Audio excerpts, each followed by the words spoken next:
business theories, anything that might explain what was happening. I found accounts of people who claimed to share dreams, but nothing that sounded quite like my experience.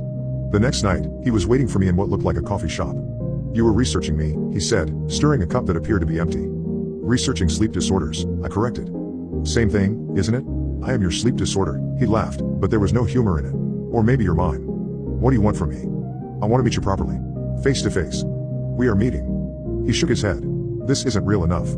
I want to see you with my real eyes, not these dream ones." Something cold settled in my stomach. "That's impossible." "Is it? You tell me where you live, and we'll find out." I stood up abruptly, knocking over my dream chair.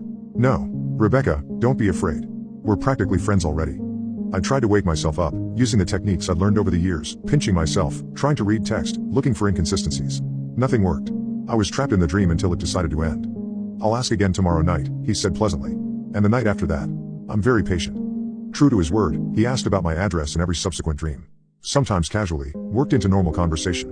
Sometimes aggressively, backing me into dream corners until I had no choice but to refuse and wait for morning. Last night was different. I found myself in a perfect replica of my apartment.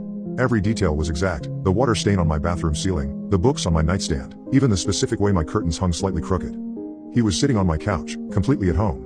"Nice place," he said. "Very cozy. How do you know what my apartment looks like?" "I've been here before. Many times."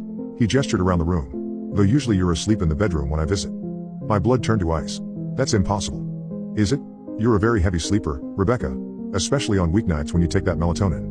I'd never mentioned taking melatonin to anyone. "I particularly like watching you in the morning," he continued. "You always hit snooze 3 times, then rush around getting ready. You should really set your alarm earlier." "Stop," I whispered.